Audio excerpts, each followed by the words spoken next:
तो फिल्म की शुरुआत होती है 1967 से। कहानी है लॉस एंजलिस की, जहाँ पर एलिस अपनी दो बेटियों के साथ एक घर पे रहती है। रिसेंटली ही उसके हस्बैंड की डेथ हुई है और ये तीनों ही उसके गम से बाहर नहीं निकल पा रही। घर चलाने के लिए एलिस एक स्पिरिट मीडियम होने का नाटक करती है, यानी वो नाटक करती है कि वो लोगों को उनके प्यारों के स्पिरिट से कनेक्ट करवा सकती है, उनकी बात करवा सकती है, जो बिल्कुल सच नहीं। और उसके इस झूठे बिजनेस में उसकी दोनों बेटियां भी साथ देती हैं, डोरिस और पोलिना। एक दिन पोलिना अपनी फ्रेंड के घर पार्टी में जाती है, जहाँ पर उसके सारे फ्रेंड्स ओइजा बोर्ड खेलने का डिसाइड करते हैं। इस बोर्ड के जरिए ये लोग स्पिरिट से कनेक्ट कर सकते थे और इस गेम को खेलने के 3 रूल्स थे। इस गेम को कभी भी अकेले नहीं खेलना था। सेकंड रूल ये था कि इस गेम को कभी भी ग्रेवयार्ड में नहीं खेलना, और थर्ड रूल ये था कि इस गेम को खत्म करते हुए हमेशा गुड बाय कहना है। ये लोग गेम खेलना स्टार्ट करते हैं और सरप्राइजिंगली प्लान चिट भी मूव हो जाती है। पोलिना ज्यादा शॉक नहीं हुई क्योंकि उसे इन सारे ड्रामास का पता था। खैर इतनी ही देर में उसकी मॉम उसे लेने के लिए आ गई और वो भी घर के लिए निकल गई। रास्ते में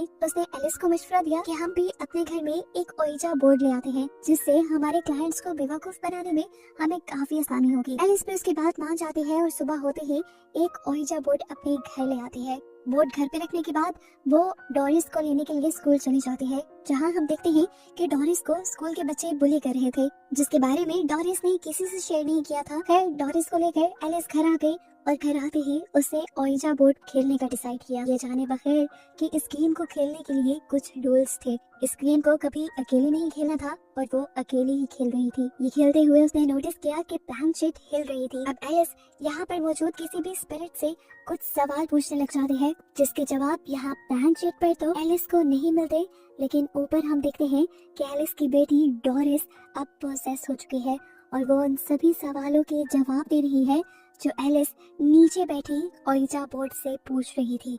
एलिस ने जब स्पिरिट का नाम पूछा था तो ऊपर डोरिस ने मार्कस नाम बोला था, यानी जो भी स्पिरिट यहाँ पे आई थी और जिसने डोरिस को पोसेस किया था उसका नाम मार्कस था। और कुछ ही देर बाद जैसे ही नीचे एलिस ओइजा बोर्ड गेम खेलना बंद करती है, डोरिस भी पोजीशन से बाहर आ जाती है।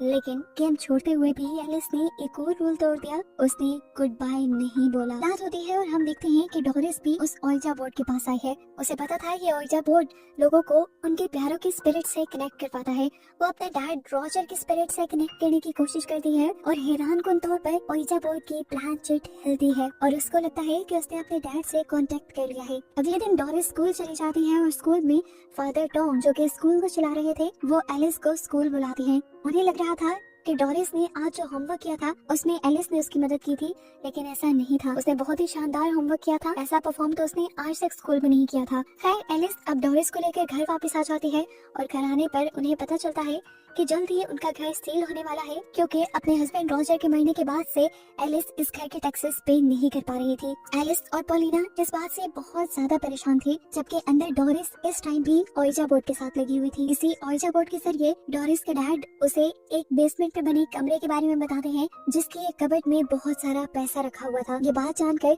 डोरिस हैरान होकर एलिस को बताती है और एलिस भी वहाँ चेक करने के लिए जाती है और उसकी सारी बातें सच निकलती हैं। इन्हें भी लगने लगा था कि सच में डोरिस ने अपने डैड से कनेक्शन बना लिया है, इसीलिए कि तीनों मिलकर अब ओइजा बोर्ड खेलने का डिसाइड करती है अपने डैड से बात करने के लिए। एलिस सबसे पहले ये चेक करना चाहती थी कि ये स्पिरिट जो जवाब दे रही है वो रॉजर की ही है या किसी और की है। वो स्पिरिट से एक ऐसा सवाल पूछती है जो सिर्फ उसे और रॉजर को पता था, और एलिस को सही जवाब मिलने पर वो जान गई कि ये स्पिरिट और किसी की नहीं बल्कि उसके हस्बैंड की ही है। एलिस को अब इस ओइजा बोर्ड के ऊपर बिलीव होने लगा था और डोरिस ने उसे ये भी बताया था कि वो इस प्लान चिट के जरिए स्पिरिट्स को भी देख पा रही है। एलिस प्लान करती है कि वो डोरिस और ओइजा बोर्ड की मदद से सच में अपने क्लाइंट्स को उनके रिलेटिव से कनेक्ट करवाने की कोशिश करेगी, लेकिन पोलिना उनका इस प्लान में साथ देने से मना कर देती है। पर एलिस ने अपना प्लान कंटिन्यू रखा। वो डोरिस के साथ ओइजा बोर्ड के जरिए लोगों को उनके प्यारों से कनेक्ट करवाती रही और इसी बिजनेस की वजह से डोरिस ने स्कूल भी जाना छोड़ दिया।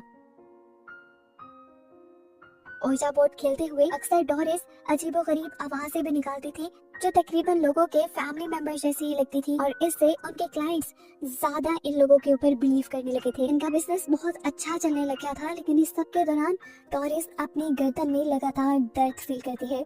उसे अपने ऊपर कुछ भार फील हो रहा था, इसीलिए वो प्लान चिट ले जाकर शीशे में उस प्लान चिट से देखती है तो उसके कंधे पर एक इवल स्पिरिट थी जिसे देखकर वो डर गई। वो चिल्लाई तो वो इवल स्पिरिट उसके अंदर चली गई, यानी इवल स्पिरिट ने उसके ऊपर पूरी तरह से कब्जा बना लिया और उसे पोसेस कर लिया। पोसेस होते ही डोरिस नॉर्मल हो गई और उसने जाकर अपनी बहन के कान में कुछ विस्पर किया, आहिस्ता से कुछ बोला, जिसकी वजह से पोलिना को भी डरावने डरावने ख्वाब आने लगे। अगले दिन हम देखते हैं डोरिस स्कूल में थी और जैसे ही उसे कुछ बच्चे बुली करने लगते हैं तो डोरिस अपनी पावर से उल्टा उन्हीं को नुकसान पहुंचा देती है। डोरिस अब घर आ जाती है और आज उनके घर पे पोलिना का फ्रेंड आया था। वो जब डोरिस से बातें करता है तो आज डोरिस बहुत ही डरावनी और अजीब बातें करती है उसके साथ। वो उसे बताती है कि अगर कोई गला दबाकर मरे तो उसे कैसा फील होता है, उसे कैसा दर्द महसूस होता है।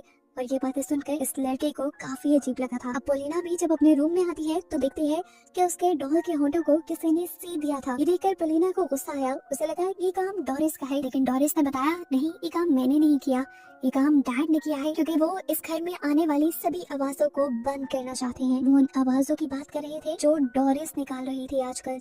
ये बातें सुनकर पोलिना डर जाती है और जाकर एलिस से कहती है मुझे लगता है कि डोरिस पागल हो रही है, वो बहुत ही अजीब हरकतें करती है आजकल। रात में वो देखती है कि डोरिस ने कुछ नोट्स बनाए थे और ये नोट्स पॉलिश लैंग्वेज में थे। हालांकि उनके घर में किसी को भी पॉलिश नहीं आती थी। वो इन पेपर्स को लेकर स्कूल में फादर टॉम के पास चली जाती है और उनसे रिक्वेस्ट करती है कि वो इन पेजेस को ट्रांसलेट करवाएं। उन पेजेस को ट्रांसलेट करवाने के बाद खुद फादर टॉम शाम में उनके घर आ जाते हैं और घर आते ही एलिस से कहते हैं कि मुझे एक ओइजा बोर्ड सेशन चाहिए क्योंकि मैं अपनी वाइफ से कनेक्ट करना चाहता हूँ। इनका सेशन शुरू कर दिया जाता है। फादर टॉम डोरिस से पूछते हैं कि मेरी वाइफ का मिडिल नेम क्या था। फ्रैंचिक मूव करती है और लिन नाम बताती है। इसी सब के दौरान डोरिस फादर टॉम की वाइफ की आवाज में कुछ बोली भी थी, जिससे ये सब हैरान हो गए थे। सबको ये सेशन कामयाब लग रहा था, लेकिन फादर टॉम ने इस सेशन के बाद एलिस और पोलिना से अकेले में मिलने की मांग की। फादर टॉम इन लोगों को बताते हैं कि अभी जो सेशन हुआ था वो बिल्कुल भी सक्सेसफुल नहीं था। मेरी वाइफ का मिडिल नेम लिन नहीं बल्कि कैथरीन था और लिन नाम डोरिस ने इसलिए बोला क्योंकि ये सवाल पूछने के बाद मैं अपने दिमाग में लिन सोचने लगा था। मींस फादर ट्विस्ट यहाँ ये रिवील कर रहे थे कि डोरिस किसी के भी स्पिरिट के साथ कनेक्ट करती ही नहीं थी, वो बस लोगों का माइंड पढ़कर उन्हें आंसर करती थी। रही बात कि डोरिस मुख्तलिफ आवाजें निकालती है तो वो सिर्फ एक ही वर्ड बोलती है उन आवाजों में और लोग उन्हीं आवाजों को अपने प्यारों की आवाजों में इमेजिन कर लेते हैं।